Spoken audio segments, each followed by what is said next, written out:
안녕하십니까. 내 모든 상식 이내호입니다. 이번 영상에서는요, 딜리버레이티브 데모크러시라고 해서요, 번역하면 수기 민주주의 혹은 심의 민주주의라는 겁니다. 여러분들 수기 민주주의라고 하면 익숙하지 않은 이름일 수도 있습니다. 그런데요, 이 문재인 대통령이 되고 나서부터 심의민주주의 혹은 수기민주주의에 대해서 초등학생부터 고등학교까지 굉장히 이 교육에 대해서 강조를 두고 있는 그런 부분이니까 여러분들도 기본적인 것은 좀 알고 계시는 게 좋을 것 같습니다.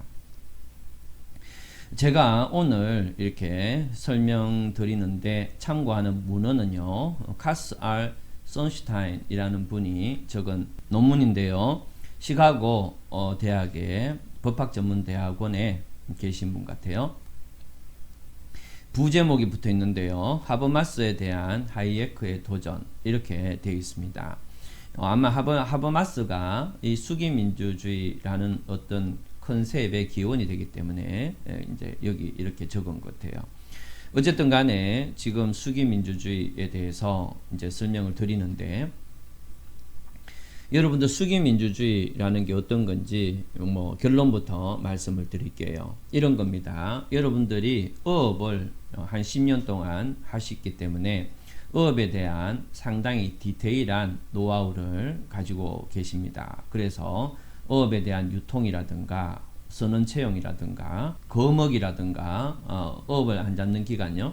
그 다음에 또 이 공해에 나갔을 때 해양 경찰과는 어떻게 통화하는지 이런 거에 대해서 아주 디테일하게 여러분들이 경험을 갖고 계십니다.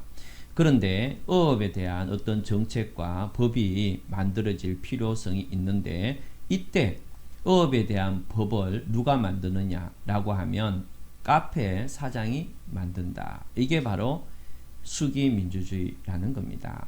여러분들 어업에 10년 동안 종사하신 분들께서 이런 말을 들으면 황당하다고 생각되시겠죠. 정말로 황당하고 무슨 장난하나 이렇게 생각할 수도 있을 겁니다. 그런데 실제로 수기민주주의는 그런 어떤 형태의 민주주의입니다. 아니 그런 게 어디 있느냐 라고 말씀하실 텐데, 제가 실제로 문재인 정권 때 있었던 수기민주주의에 대해서 보여드리겠습니다. 이 정권이 수기민주주의를 한다고 엄청나게 홍보하고 했던 그런 자료이기 때문에 제가 가공한 자료가 아닙니다.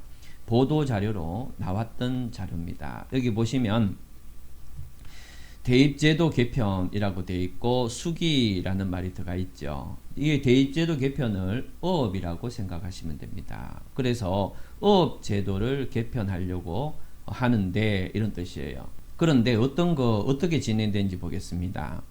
2박 3일간 집중적으로 토론해서 이거를 결정했다 이렇게 되어 있죠. 결정한다고 되어 있습니다. 실제 결정했고, 그러면 2박 3일 동안 모이는 사람들은 누군가 밑에 보겠습니다. 성, 연령, 지역 등에 따라서 골고루 뽑는다 이런 뜻이고, 그래서 2만 명을 대상으로 사전조사를 해서 성이나 연령이나 대입제도 등을 고려해서 550명 중에서 512명이 참석했다는 거예요. 자, 그래서 작은 대한민국이란 걸 만들어서 대한민국 국민이 참여해서 직접 결정한다 이렇게 얘기하고 있죠. 그런데 여기서 대한민국 국민은 어떤 사람이 되겠습니까? 자기들 말 그대로 하면 카페 사장도 있다. 카페 사장도 있고 운전수도 있다. 이런 얘기죠.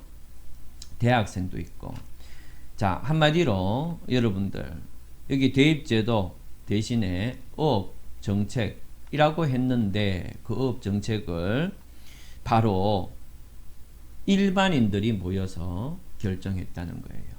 그러니까 어업제도를 카페 사장이 결정하는 거다 이런 얘기입니다. 이게 바로 수기민주주의다 이런 뜻입니다. 그러면 이 사람들이 어업에 대해서 어떻게 정책을 결정할까요? 여기 보면 2박 3일 동안 했지만 그 전에 2주 전에 어업에 대한 자료, 대입 제도에 대한 자료를 줬대요. 그런데 2주가 아니고 2달 전에 줬다고 쳐봅시다. 2달 전에 줬다. 자, 여기서 여러분들 설사 2달 전에 준 자료를 가지고 2박 3일을 이런 사람들, 카페 사장이나 대학생들 이런 사람들이 2달 전에 받은 자료를 가지고 2박 3일 동안 토론해서 어업에 대한 정책을 만들었다. 자, 어부님들 이거 좋다고 생각하겠습니까? 말도 안 되는 얘기라고 생각하겠죠. 그런데 실제로 1억을 하고 드디어 우리나라에서 이 수기민주주의가 실현됐다면서 그렇게 홍보를 하고 지금도 초등학교부터 고등학교까지 이 수기민주주의, 시민민주주의가 좋다라고 끊임없이 홍보를 하고 있다는 거예요. 자, 일단 이 수기민주주의라는 것이 이런 거다라는 것은 이제 정확하게 아시게 됐을 겁니다. 자, 여러분들 그러면 이 토론에 참여했던 사람들, 이런 사람들은 어떤 지식으로 결정을 내렸을까요? 한마디로 자기들의 어업에 대한 상식으로 했겠죠. 여러분들 아까 전에 말했듯이 어업에 대해서 한 10년 동안 노하우가 있으신 분들은 상당히 디테일한 부분까지 신경을 쓰실 거고, 그런데 겨우 2박 3일 동안 몇 개의 자료를 읽고 그래서 어떤 정책을 결정했다 그죠. 이게 어떤 상황인지 좀 더 쉽게 말씀드리면, 여러분들이 이 어촌에 누가 놀러 왔어요. 놀러 왔는데 2개월 전에 어업에 대한 책을 읽었다는 겁니다. 그래 놓고 자신의 상식으로 온갖 어업에 대한 얘기를 하는 거예요. 그러면 그 소리를 듣고 있던 어촌의 관계자분들은 어떤 생각하겠어요? 그냥 입 닥치고 그냥 놀다 가라, 이렇게 얘기하겠죠. 바로 이러한 수기민주주의는 디테일하고 세부적인 이러한 부분에 대해서는 결정할 능력도 없어요. 결정할 능력도 없고 오로지 자신들이 아는 상식으로 이 디테일하고 복잡한 정책을 결정을 하게 된다는 겁니다. 그렇기 때문에 수기민주주의는 문제가 상당히 많고요. 이러한 문제점에 대해서 미국에서는 엄청나게 실제 실험까지 해봤습니다. 이게 수기, 심의라고 하는데 과연 이 심의에 참여하는 사람들은 자신의 의견을 똑바로 얘기할까? 얼마나 알고 얘기할까? 그러면 주로 이런 경우에는 조금이라도 아는 사람이 있다면 그 사람 의견에 따라가지 않을까? 이렇게 해서 수많은 어떤 실증적 실험을 진행합니다. 그 결과 이 수기 민주주의는 아무짝에도 쓸모없는 형태다 라고 해서 별로 요즘은 이상한 학자들 말고는 요즘은 거의 언급도 안 하는 그런 어떤 제도를 지금 갖고 와서 생쇼를 하는 거죠. 자, 그런데 이런 거에 대해서 지금 여러분들 좀 이게 도대체 어떻게 토의되고 있느냐 보시면, 이게 여러분들 네이버에서 수기민주주의 이렇게 치면 아래로 가면 이 서울대에서 만든 영상이 하나 있어요. 수기민주주의라는 제목으로 되어 있는데 여기 보시면 서울대에서 만들었다 이렇게 해서 서울대 사회학과라는 분이 나와서 지금 강의를 하는 그런 내용입니다. 여기 서울대 마크까지 있어요. 그런데 여러분들 여러분들 수기민주주의라는 것이 딱 이 동영상처럼 쓰레기입니다. 무슨 말인가 하면 이 사람은 사회학과 교수라고 이게 붙어 있는데 오타가 아닌가 내가 생각합니다. 사회학과는 사실과 실증적 조사를 통해서만 말하라. 이게 사회학과의 기본 그 룰 아닌가요? 다시 얘기하면 아까 지금 앞으로 내가 소개해 드릴 그 미국의 그 논문처럼 실제로 이 수기민주주의에 대해서 사회학자가 나와서 나불나불 되려면 실제로 수기민주주의라는 것을 통해서 사람들이 모여서 토론할 때 어떤 흐름으로 이 사람들의 의견이 모이는지, 모든 사람들의 의견이 공정하게 반영되는지, 안 그러면 그 중에서 좀 똑똑하다게 보이는 사람들의 의견에 따라가는지, 그 다음에 실제로 어떤 견해가 나왔을 때 그것이 수기가 아닌 형태로 나온 의견과 어떻게 다른지, 이런 것들을 실제로 조사하고 그걸 바탕으로 얘기하는 게 사회학과 교수입니다. 근데 여기 이 사람 의견을 들어보면 지금처럼 어업과 관계된 어떤 디테일 부분에 대한 실증적인 조사는 하나도 없고 그냥 어디서 주워들은 정치적 얘기만 계속 하는 거예요. 그래서 내가 이게 사회학과가 오탄가 싶었어요. 정치학과 교수인가 이렇게 생각이 되더라고요. 어떻게 보면 이게 오타고 어떻게 보면 뭐 정치학과 교수로 뽑아야 되는데 사회학과 교수로 잘못 뽑았을 수도 있죠. 지금 이 수기민주주의, 시민민주주의라는 게 딱 이 수준입니다. 디테일에 들어가면 전부 다 오류가 나는 그런 것을 수기민주주의다라는 이름으로 아주 똥내 나는 그런 것을 아주 향기로운 걸로 말로 덮어서 이렇게 지금 애들한테 가르치고 있다는 거예요. 그러면 네가 말하는 그러한 근거가 뭐냐에 대해서 지금 하나하나 여러분들에게 설명을 드리겠습니다. 본격적으로 설명을 드리기 전에 수기민주주의라고 하면 항상 나오는 게 참여민주주의이기 때문에 이것을 구분시켜서 일단 구분시키고 다음 단계로 설명을 갈게요. 참여민주주의는 자, 어부들이 어떤 정책을 한다 그러면은 이 어부들이 어업을 하는 분들이 어떤 데모를 하건 언론에 호소하건 국회의원을 찾아가건 간에 자기들 입장을 계속 얘기를 하겠죠. 그리고 또 어업에 관계된 유통에 관계된 사람이다. 그러면 그 사람은 그 사람 나름대로 자기 의견을 데모를 하든지 언론을 통하든지 국회의원 찾아가 얘기하겠죠. 이렇게 해서 참여민주주의는 그 이해관계가 있는 사람들과 시민단체들, 언론들 이런 사람들이 그 부분에 대해서 전문적인 얘기를 해주면 그러면 대표자가 그 의견을 받아서 최종적으로 안을 마련해서 결정하는 거예요. 그런데 수기민주주의는 뭔가 하면 이것은 그 관계된 사람이 모이는 게 아니에요.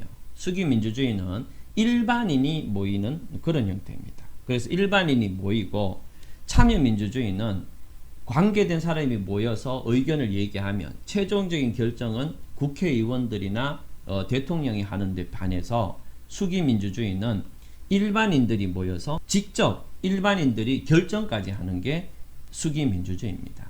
그렇기 때문에 수기민주주의는 이 잘못된 의견이 만들어질 가능성이 높고 그리고 결정까지 하기 때문에 피해는 고스란히 다른 사람에게 전가되는 거죠. 실제로 아까 봤던 그 대입제도 개편은 수기민주주의에서 결정된 3개월도 지나지 않아서 20억이나 선 예산을 쓴 그 절차에서 만들어진 그 정책은 3개월도 지나지 않아서 폐기됐습니다. 자, 이런 것처럼 상당히 문제가 많은 이 수기민주주의에 대해서 미국에서는 구체적으로 어떤 식으로 이 실증적인 연구의 결과를 도출하고 있는지 그걸 지금부터 알려드리겠습니다. 근데 미리 그걸 본격적으로 하기 전에 미리 잠깐 말씀드리면 수기민주주의는 일반인이 모여서 결정까지 하는 게 수기민주주의를 하잖아요. 그러면 이 미국에서 왜 수기민주주의가 그렇게 연구가 활발했을까? 자, 미국에서 연구가 활발한 이유가 있어요. 미국은 바로 수기민주주의하고 똑같은 형태를 지금 하고 있는 데가 있어요. 그래서 그에 대한 문제가 너무나 심각하기 때문에 많은 학자들이 이걸 연구한 겁니다. 그게 뭔가 하면 바로 배심원 제도입니다. 배심원 제도는 그야말로 일반인들이 모여서 최종적인 결정까지 하죠. 유죄 무죄나 기소 여부까지 결정을 하잖아요. 그게 바로 수기민주주의예요. 그런데 그 배심원 제도의 문제가 너무너무 심각을 한다는 걸 미국 학자들은 다 알고 있어요. 대표적으로 얼마 전에 흑인이 먹을 걸 사서 집에 가는데 그것도 백인이 뒤에서 총을 쐈는데 그 백인이 주장하기를 마을의 안전을 위해서 샀다. 근데 그 백인이 무죄가 됐어요. 무슨 말인가 하면 수기민주주의 형태로 배심원들이 모여서 그 백인을 무죄로 결정했다는 겁니다. 그런데 우리가 배심원제도 그러면 무조건 좋다라고 떠드는 사람도 있는데 이 미국 학자들은 이미 이 배심원제도가 상당한 문제가 있다는 걸 알고 그 수기 과정에서 발생하는 수많은 어떤 메커니즘을 실제 실험을 통해서 아주 많이 연구를 했기 때문에 이 사람들은 수기민주주의를 좋아하지 않아요. 이제 우리나라가 뭐 좋다고 길길이 날뛰는 그 수기민주주의는 오류가 너무 많기 때문에 공정한 의견 반영이 안 된다는 거예요. 그러니까 말은 수기민주주의라 해서 국민의 의견을 모은다라고 하지만 실제로는 국민의 의견을 모으는 게 아니고 그 중에서 똑똑해 보이는 사람 의견을 따라가 버린다. 이렇게 되고 그 똑똑한 사람이 뭐예요? 바로 전체주의나 사회주의자일 가능성이 높다라는 것이 이 참고문헌에 다 나와 있는 내용입니다. 그러면 이제 그 내용을 이제 보도록 하겠습니다. 우선 이 수기민주주의가 표면적으로 주장하는 겁니다. 이게 뭔가 하면 이렇게 얘기해요. 아까 전에 참여민주주의는 어부들이나 이런 사람들이 막 얘기하면 그 의견을 받아서 최종적으로는 대표자가 법안을 만들어낸다는 거예요. 그래서 이 수기민주주의자는 이렇게 얘기해요. 그런 한 사람이 어떤 의견을 결정하는 것보다 많은 개인이 다양하고 많은 개인들이 모여서 그런 사람들이 하나하나 이렇게 얘기를 해서 그러면 한 사람이 어떤 의견을 결정하는 것보다 훨씬 현명하고 좋은 결론이 나오는 거 아니냐. 그러니까 이게 훨씬 좋지라고 해서 이런 얘기를 내세워서 이걸 뭐라고 하는가 하면 집단지성이라는데 집단지성만큼 사기가 없습니다. 어쨌든 간에 이 사람들은 이런 형태로 그러니까 국민들이 바보가 아니니까 한 명 한 명 모여서 얘기하면 얼마나 좋으냐. 이게 바로 뭐예요? 아까 전에 업에 대한 정책을 펴는데 일반인들이 모여서 이렇게 하면 어부들이 얘기하는 것보다 훨씬 좋은 의견이 나올 거야 라는 알고 보면 그건데 모르고 보면은 정말 좋은 말 같아요. 그러면 이게 얼마나 허황된 얘기인지 한 3가지 정도로 여러분들에게 알려드리겠습니다. 이 사람 논문의 책에 보면 전체주의적 의사결정을 민주적 의사결정으로 정당화하는 수단이다. 한마디로 사회주의적이고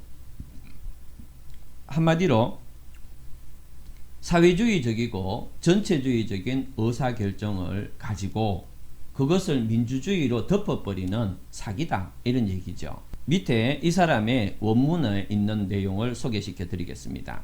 이 사람은 이렇게 얘기합니다. 수기 과정에서 개인 의견의 문제점이 있습니다. 아까 전에 어업에 대한 어떤 정책을 만든다 라고 하면 일반인들이 거기 가게 되면 결국에는 상식으로 적어도 어업에 대한 자신의 상식으로 어떤 결정을 한다는 거예요. 그런데 상식이기 때문에 한 10년 동안 그 디테일하게 어업에 종사했던 사람 지식하고는 비교할 수 없겠죠. 그래서 일반인들이 참여하게 되면 개인마다 그러한 점에서 오류가 많은데 그런데 수기 과정에서 이러한 오류들이 줄어들고 전체적으로 좋은 의견으로 나아가야 되는 것이 시민민주주의 핵심이잖아요. 그죠? 그런데요, 실제 실험해 보니까 그렇게 안 되더라는 거예요. 오히려 개인들이 가진 잘못된 오해가 다 모여서 훨씬 더 큰 오해를 만들더라는 거예요. 그래서 수기 과정에서 개인의 의견의 문제점을 더 증폭시켜 버리기 때문에 진실보다 결론은 대체로 잘못된 걸로 모여들더라. 이게 바로 수기민주주의의 이 실제 실험해 본 결과입니다. 그래서 오히려 그 안에서 이성적이고 합리적인 사람들이 있다면 그 사람들이 이런 어떤 흐름에 빠져서 그래서 때때로 부당한 극단주의로 이렇게 빠지기도 하더라. 이게 바로 수기민주주의의 문제점을 결론적으로 얘기한 그런 내용입니다. 그러면 어떤 형태로 이렇게 구체적으로 실험했길래 이런 얘기를 하느냐. 상당히 많은 게 나와 있는데 제가 시간상 3개만 갖고 왔습니다. 제일 첫 번째로 대표성 추단법 혹은 대표성 휴리스틱이라는 건데요. 이건 심리학 용어입니다. 이 심리학 용어를 가지고 와서 실제로 시민민주주의를 하는 사람에게 적용을 시켜봤다는 거예요. 그러니까 실제로 사람들은 이런 식으로 행동하더라는 거예요. 그럼 이게 뭐냐? 자, 지금 제가 질문을 한번 해볼게요. 신중한 성격이다. 얼마 전에 미국 연구소에 갔다 왔다. 누구냐? 이렇게 답을 했을 때 교수라고 한다는 거예요. 자, 우리는 구체적 상황에서 구체적인 디테일에 대한 세부적인 것을 확인하려고 하지 않고 지금까지 내가 경험해 왔던 걸로 어떤 상황을 판단하려고 한다는 거예요. 그러니까 어떤 것을 개인이 가진 상식, 개인이 가진 늘 봐왔던 편견으로 어떤 것을 판단하게 된다는 겁니다. 그러니까 이런 사람들이 어업에 대한 정책을 결정할 때는 세부적인 디테일이나 어떤 전문적인 사항을 고려하는 게 아니고 자기가 이때까지 이 어부에 대해서 갖고 왔던 그 편견으로 어떤 것을 결정해 버린다는 거예요. 실제로 이 사람이 조사해 본 사례가 있는데요. 뭔가 하면 바로 배심원들이 바로 시민민주주의를 축소하면 배심원이거든요. 그러니까 배심원들은 일반인을 모아서 갖다 놓고 그런 다음에 자기들끼리 토의하게 한 다음에 결정까지 하게 하는, 그러니까 수기민주주의하고 똑같은 형태죠.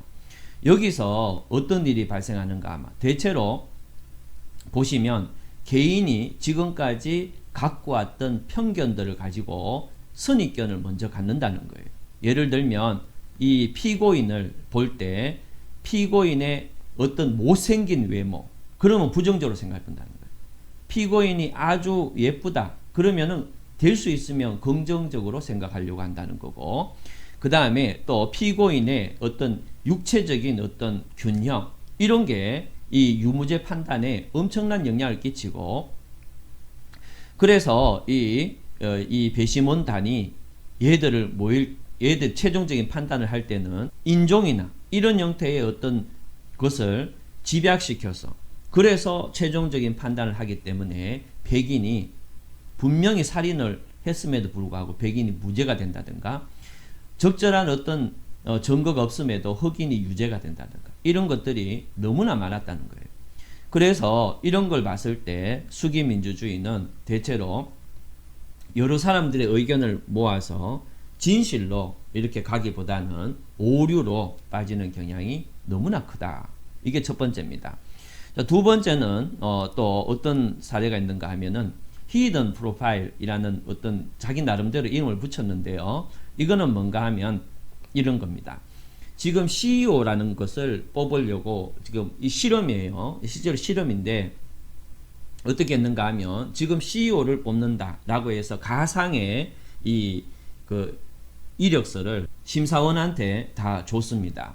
주고 그래서 많은 심사원들이 이렇게 모여서 자, 심의해서 최종적인 결정을 내봐라. 이렇게 됐는데, 이럴 경우에 어떤 그 전체적인 어떤 분위기가 분위기를 실험자가 만들어줬어요. 대체로 어떤 사람이 조금 능력이 있는 것 같다. 이런 식의 어떤 전제를 던져줬습니다. 그러니까 이 참여하는 심사자들은 어떻게 행동하는가 하면 대체로 이렇게 던져준, 저 사람이 조금 능력이 있는 것 같다라고 던져준 그 사람의 이력서는 단점보다는 장점을 보더라는 거예요. 전부 다 똑같다는 거예요. 그런데 다른 사람, 그 사람이 아닌 다른 사람의 이력서를 볼 때는 장점보다는 단점을 위주로 보더라는 겁니다. 그러니까 수기민주주의에서 어떤 게 가능한가 하면 선동이나 특정한 어떤 결론을 도출하기가 굉장히 쉽다는 거예요. 그래서 예를 들면 사람들이 이렇게 모여서 수기한다라는 이름을 이렇게 하면서 은연중에 이게 옳다라는 분위기를 몇 개 띄우면 사람들은 그게 옳은 부분에 대해서는 더 많이 생각하고 잘못된 부분에 대해서는 적게 생각하고 그 다음에 두 번째는 다른 어떤 안에 대해서는 그거에 대한 잘못된 부분은 크게 생각하고 좋은 부분은 작게 생각한다는 거예요. 이런 식의 행동 반응을 보이기 때문에 수기민주주의를 아까 전에 사례를 보면 수기민주주의가 오류로 이렇게 수렴되는 그런 게 크고 그 다음에 두 번째 실험을 통해서는 바로 전체주의적 선동 이것이 굉장히 쉽다는 것을 보여주는 그런 실험입니다.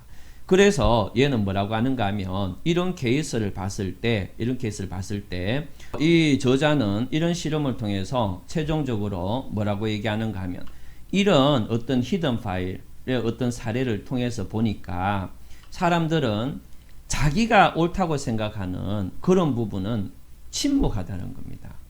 분명히 나는 얘가 옳은 것 같은데 라는 것이 있다 하더라도 전체적으로 저 사람이 능력 있는 거다 라는 분위기가 만들어지면 자신의 견해를 의식적으로든 무의식적으로든 침묵시켜 버린다는 거예요. 그래서 저 사람의 장점을 더 많이 보려고 하고 단점은 적게 보려고 하고 그 다음에 거기서 다른 안은 단점을 크게 보려고 하는 이런 경향이 있다는 거예요. 그래서 어떤 시민민주주의, 수기민주주의를 해서 구성원들의 의견을 골고루 모으니까 얼마나 좋아 라고 주장하지만 실제로는 전혀 그런 메커니즘이 형성되지 않기 때문에 결국에는 수기민주주의는 전체주의적, 사회주의적 선동에 이용되는 그러한 형태일 뿐이다 라는 게 이 사람 생각이고 또 하나 더 있습니다. 수기민주주의는 어떻게 하느냐 하면 사람들로 하여금 침묵하게 만든다는 거예요.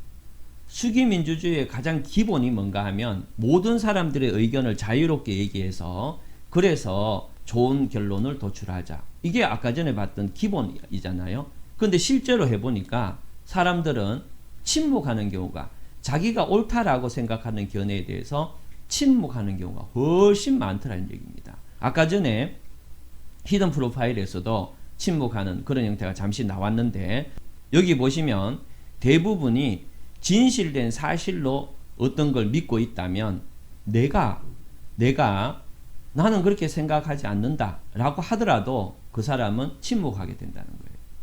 예를 들면은 수기민주주의 한다고 모였는데 분위기가 막 이쪽으로 흘러가요. 이럴 경우에 그게 잘못됐습니다 라고 하지 않는다는 거예요. 한두 번 얘기하다가 그것이 먹히지 않을 때는 입을 닫아둔다는 거예요. 그렇기 때문에 수기민주주의가 처음에 얘기했던 모든 사람의 의견을 동일한 가치로 받아들인다. 그게 아니고 흐름에 맡겨버린다. 이런 얘기입니다. 두 번째는 자신이 생각하는 게 진실이냐 아니냐를 가지고 얘기하는 게 아니고 내가 이런 얘기를 했을 때 사회적 반응이 어떨까를 가지고 행동한다는 거예요. 그러니까 진실이냐 아니냐를 가지고 행동하는 게 아니고 이 사람들이 나를 어떻게 생각할까라는 걸 가지고 얘기하게 된다는 거예요. 그 다음에 그 얘기한 결과 내 의견이 반영이 안 될 수도 있잖아요. 그랬을 경우에 나에 대한 평판은 어떻게 될까? 이걸 두려워한다는 거예요. 그렇기 때문에 어느 선에서 더 이상 자신의 얘기를 하지 않게 된다. 그래서 전체적으로 수기민주주의 한다고 해놔놓고 어떤 분위기를 만들어버리면 당연히 그 분위기대로 결론이 나는 게 수기민주주의다. 이런 얘기입니다. 또 하나 더 있는데요. 여기 이 사람이 이렇게 실험했던 구체적인 사례가 있어요. 자, 어떤 사례인지 보겠습니다. 여기 보면 알버트라는 사람이 있는데요. 알버트라는 사람이 이렇게 얘기합니다. 글로벌 와밍 이게 뭐예요? 지구온난화죠. 지구온난화는 굉장히 심각한 문제야. 이렇게 얘기했다는 겁니다. 여기 보면 수기민주주의는 선한 주제를 선정할수록 전체주의를 강화한다. 이렇게 돼 있죠. 예를 들어서 알버트가 지구온난화는 지금 지구를 위해서 너무나 심각해. 우리 전체가 달려있어. 이렇게 얘기하면 굉장히 선한 얘기잖아요. 지구 전체를 구한다는데 지구를 구한다는데 우리가 양보해야 된다는데 이렇게 어느 누가 굉장히 선한 얘기를 할수록 사람들은 그 선한 어떤 견해에 반대를 잘 못한다는 거예요. 그래서 예를 들어서 이런 경우가 있어요. 우리 국민을 위해서 이렇게 합시다. 굉장히 국민을 위해서 한다는데. 그렇기 때문에 이런 어떤 선한 어떤 주제가 나왔을 때는 사람들은 거기에 대해서 반박을 거의 하지 않는다는 거예요. 그렇기 때문에 선동이나 전체주의나 혹은 사회주의는 이런 어떤 수기민주주의 할 때 절대 나쁜 얘기를 안 해요. 지금 우리가 이렇게 해야 되는 거는 국민 전체를 위해서다. 국민의 의견을 위해서다. 민주주의를 위해서다. 이런 얘기를 해버리면 자, 그 다음에 어떻게 되는지 보겠습니다. 바바라라는 사람은 엘버터의 동의를 할 수밖에 없다. 왜? 그녀가 실제로 알버트가 옳다고 생각해서가 아니라 실제로 이 지구온난화는 나빠 라고 하는 것에 대해서 실제로 그녀가 그것에 대해서 찬성하는 것이 때문이 아니라 내면에 찬성하는 것 때문이 아니라 그녀가 바로 알버트 혹은 이 환경 문제에 대해서 무관심하게 보일까? 거기 반대하면 아니야 그게 아니야 이렇게 얘기하면 야 쟤는 환경을 싫어하는가 보다. 환경을 파괴하는가 보다. 이렇게 환경에 대해서 무관심하거나 부정적으로 생각하는 사람으로 보일까봐 알버트에 대해서 반대하지 않는다는 거예요. 한마디로 수기민주주의에서 국민을 위해서 민주주의를 위해서 이렇게 합시다. 그게 아니고요 라고 하면 마치 독재를 옹호하는 것처럼 보일까봐 더 이상 거기에 대해서 반대를 하지 않는다는 거예요. 그 다음에 두 번째 보면 바바라가 이렇게 얘기하잖아요. 그러면 세 번째 신시아는 이런 상황에서 어떻게 행동할까? 세 번째 사람은 이미 두 사람이 거기에 찬성하고 있죠. 그러면 세 번째 사람은 공개적으로 그 둘이에 대해서 반박하기가 겁나게 된다는 거예요. 그래서 그렇기 때문에 그 두 사람이 찬성한 그런 어떤 결정에 대해서 공유하려고 한다는 거예요. 더 이상 반대 얘기를 하지 않는다는 거죠. 이게 이제 바로 시민민주주의를 할 때 구체적으로 사람들이 어떻게 행동하느냐를 보여주는 그러한 얘기가 돼요. 그 다음에 또 네 번째는 또 다른 사람을 등장시켜서 시민민주주의라는 그 참여한 사람들이 어떤 행동 반응을 보이는지 아주 잘 실험을 통해서 아주 잘 설명을 하고 있습니다. 자, 그래서 오늘 시민민주주의 설명을 드렸는데요. 실제로 선진국에서는 이러한 여러 가지 문제 때문에 시민민주주의에 대해서는 이미 한물 간 걸로 봐요.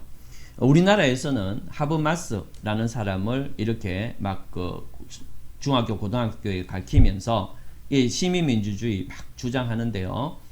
실제로 하버마스라는 사람은 시민민주주의가 전제가 되기 위해서는 모든 인간이 합리적인 상황이라고 전제를 해요.